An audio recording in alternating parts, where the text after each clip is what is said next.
Dear brothers and sisters in the Lord, ప్రభునందు ప్రియమైన సోదరి సోదరులారా, today's verse for our meditation is taken from the book of Deuteronomy, chapter 11, verse 24. నేటి దినం మన ధ్యానం కొరకు ద్వితీయోపదేశకాండం 11వ అధ్యాయము 24వ వచనం నుండి తీసుకొనబడింది. Every place whereon the soles of your feet shall tread shall be yours. మీరు అడుగుపెట్టు ప్రతి స్థలము మీది అగును.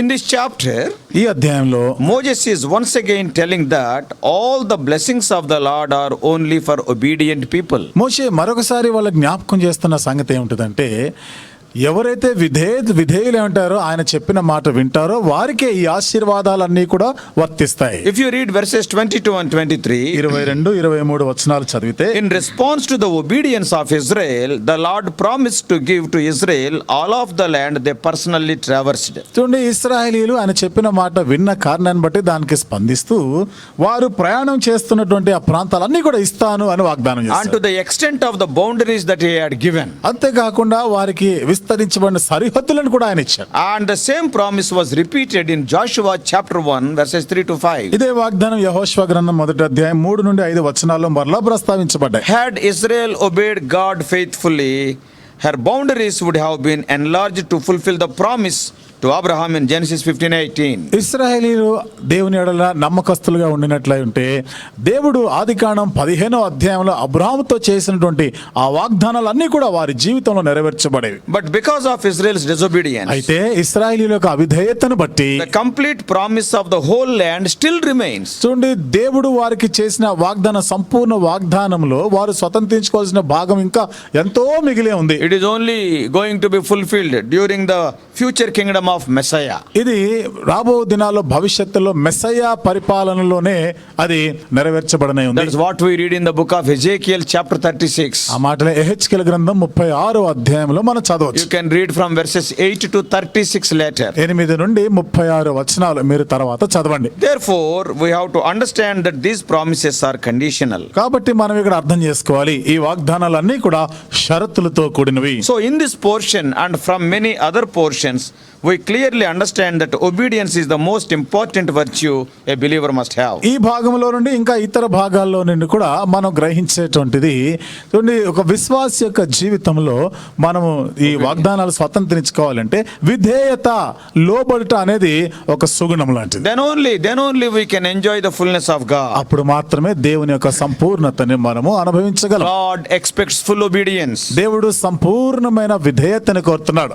That was the reason why Brother Batsing used to say, బహుశా ఆ కారణాన్ని బట్టే కావచ్చు సహోదరుడు భక్సింగ్ గారు చెప్తూ ఉండేవారు, 99% obedience is not obedience. 99% విధేయత చూపించుట అనేది అది విధేయత కాదు. Even that remaining 1% can spoil the whole thing. ఆ మిగిలిన 1% కూడా మొత్తం అంతటిని పాడు చేయగలదు. He used to say again, ఇంకా ఆయన చెప్తూ ఉండేవారు, even delayed obedience is equated, it can be equated with disobedience. ఆలస్యంగా విధేయత చూపించుట కూడా అవిధేయతతోనే సమానము అని. So when we meditate the actual happenings on that day, కాబట్టి ఆ దినాన వాస్తవంగా జరిగిన సంగతుల గురించి మనం ధ్యానం చేస్తే, Moses repeated the directions he had given for the guidance of the people in their obedience to God and his commandments.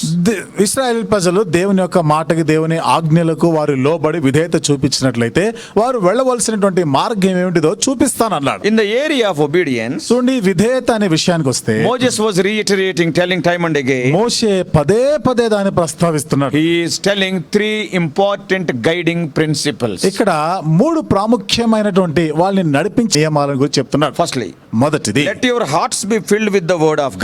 మీ హృదయములో దేవుని వాక్యముతో నింపనీయుడి. Deuteronomy 11th chapter verse 18 say, ద్వితీయోపదేశకాండం 11వ అధ్యాయము 18వ వచనంలో రాయబడింది, lay up the words in your heart and in your soul. ఈ నా మాటలను మీ హృదయములోను మీ మనస్సులోను ఉంచుకొనుడి. The heart must be a treasury or a storehouse in which the word of God must be laid up. మన యొక్క హృదయము దేవుని యొక్క వాక్యమును ఉంచబడేదానికి ఒక ధనాగారం లాగా ఉండాలి. Yes, when you store it there, it can be used upon all occasions. నువ్వు అక్కడ దాన్ని దాచిపెట్టుకొని ఉన్నట్లయితే అన్ని సందర్భాల్లో దాన్ని వినియోగించుకోవచ్చు. Unless there be good thoughts, good affections and good Bible based principles in our heart, we cannot expect good practices and conversation from our lives. మన హృదయాల్లో ఈ విధమైన ఒక మంచి మాటలు, వాక్యంతో కూడినటువంటి సంగతులు గానీ లేకపోతే మన జీవితాల్లో మంచి కార్యాలను మనం ఆశించలేం. So the first thing is fill your heart or soul with the word of God. కాబట్టి మొదటి సంగతి నీ హృదయము నీ మనసు దేవుని యొక్క మాటలతో నింపుకోవాలి. Secondly, in the same verse 11:18, రెండోది అదే వచనంలో 11వ అధ్యాయం 18వ వచనంలో let రాయబడింది. your eyes be fixed on the word of God, నీ కన్నులు దేవుని వాక్యం పైన నిలపాలి. because it is written here, ఎందుకనగా ఇక్కడ రాయబడిన మాట, bind these words for a sign upon your hand, which is always in view. వాటిని మీ చేతుల మీద సూచనలుగా కట్టుకొనవలెను, అవి మీ కన్నుల నడుమ బాసికములుగా ఉండవలెను. Compare this verse with Isaiah 49:16. ఈ వచనాన్ని యెషయా గ్రంథం 49వ అధ్యాయం 16వ వచనంతో పోల్చి చూస్తే There what God is telling, అక్కడ దేవుడు ఏమని చెప్తున్నాడు, I have engraven you on the palms of my hand. చూడుము నా అరచేతిలోనే నిన్ను చెక్కి ఉన్నాను. And here what he is telling, ఇక్కడ ఏమంటున్నాడు, my word also must be engraven upon you. నా వాక్యం కూడా నీ చేతి మీద చెక్కుకొని So ఉండాలి. these words must be as frontlets between our eyes. కాబట్టి ఈ మాటలు మన కనులకు బాసికములుగా కనబడాలి. Then we cannot avoid the sight of these words. Whenever we open our eyes, we will see those words. అప్పుడు ఈ మాటలు తప్పించుకొని ఉండలేం. మనం ఎప్పుడు కళ్ళు తెరిచినా ఈ మాటలే మనకు కనబడుతూ Our ఉంటాయి. eyes will be constantly upon the word of మన God. చూపు మన కనులు ఎల్లప్పుడు కూడా దేవుని వాక్యం పైనే ఉంటున్నాయి. When these verses, when the word of God is written upon our doorposts, దేవుని యొక్క వాక్యం ఈ మాటలు ఎప్పుడైతే మన ద్వార బంధముల పైన రాసుకుంటామో then they could not be overlooked when you go out or when you come in. అవి చూడకుండా నువ్వు దాటిపోలేవు. నువ్వు బయటికి వెళ్ళినప్పుడు కానీ లోపలికి వచ్చినప్పుడు నీ చూపు దాని మీదే ఉంటుంది. Thus, we must lay God's commands and judgments before us. ఆ విధంగా దేవుని యొక్క ఆజ్ఞలు, దేవుని యొక్క తీర్పులు, శాసనములని మన కనులు ఎదుట ఉంచుకోగలం. We must have constant regard to them.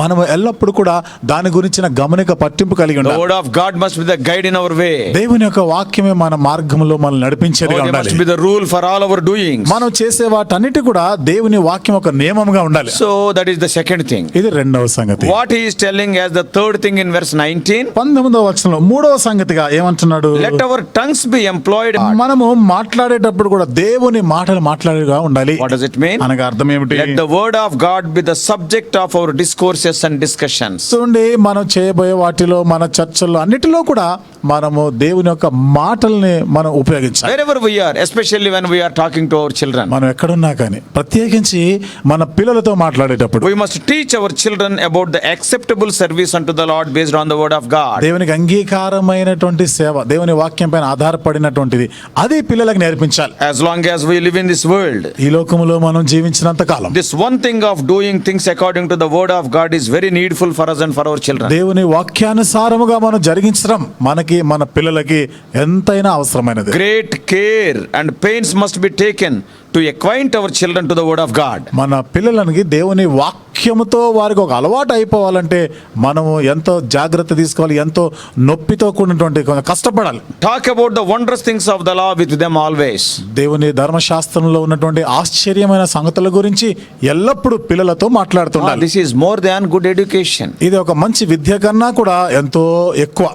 Good education may help them during this life journey in this world. మంచి విద్య అనేది ఈ లోక యాత్రలో వారికి ఏదో ఉపయోగపడుతుంది. But the training of the word of God will help them, guide them, guard them now and in eternity. అయితే వాక్యం యొక్క శిక్షణ వారిని నడిపిస్తుంది, వారిని కాపాడుతుంది, నిత్యత్వం వరకు కూడా వారిని భద్రపరుస్తుంది. Then Moses says, ఇంకా మోషే అంటాడు, in the verse of our meditation today, నేటి దినం మన ధ్యానం కొరకైన వచనంలో, if you do so, ఈ విధంగా మీరు చేసిన ఎడల every place whereon the soles of your feet shall tread shall be yours. మీరు అడుగుపెట్టు ప్రతి స్థలము మీది అగును. Then your territories will be enlarged. అప్పుడు నీ సరిహద్దులు విశాలమవుతాయి. In the history, చరిత్రలో the territory mentioned in 11:24, ఈ 11వ అధ్యాయం 24వ వచనంలో ప్రస్తావించబడినటువంటి ఈ యొక్క సరిహద్దులు, from the river Euphrates, which was on the east side, to the uttermost sea, that is the Mediterranean, which lay westward of the promised land. చూడండి, Euphrates నది మొదలుకొని పడమటి సముద్రము వరకును మీ సరిహద్దు వ్యాపించును. This promise was fulfilled during the reign of King Solomon,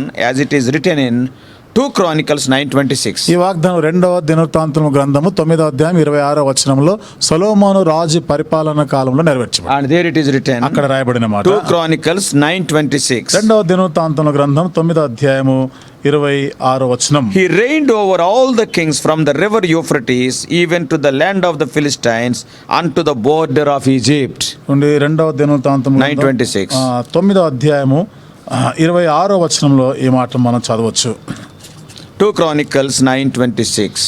రెండవ దినవృత్తాంతము గ్రంథం 9వ అధ్యాయము 26వ వచనం. యూఫ్రటీసు నది మొదలుకొని ఫిలిస్తీయుల దేశము వరకును ఐగుప్తు సరిహద్దు వరకును ఉండు రాజులందరిపైని అతడు ఏలుబడి చేసెను. Therefore, dear brothers and sisters, కాబట్టి ప్రియమైన సహోదరి సహోదరులారా, let us give utmost importance to God in our lives. మన జీవితాల్లో దేవునికి అత్యంత ప్రాముఖ్యతను మనం ఇవ్వాలి. Let us be obedient to His commands. దేవుని యొక్క ఆజ్ఞలకి మనం విధేయులమై Then ఉండాలి. we will be prosperous everywhere. అప్పుడు మనం ఎక్కడికి వెళ్ళినా వర్ధిల్లుతుంటాం. Read the word of God. దేవుని వాక్యాన్ని చదవండి. Remember the word of దేవుని God. వాక్యం జ్ఞాపకం ఉంచుకోండి. Rehearse the word of దేవుని God. వాక్యాన్ని పదే పదే వల్లిస్తుండాలి. And reproduce the word of God daily and live accordingly. అను దినము కూడా దేవుని వాక్యమును అనుసరిస్తూ మనం జీవించాలి. So fill your minds with the word of God. మీ మనసంతటిని కూడా దేవుని వాక్యంతో నింపుకొని ఉండాలి.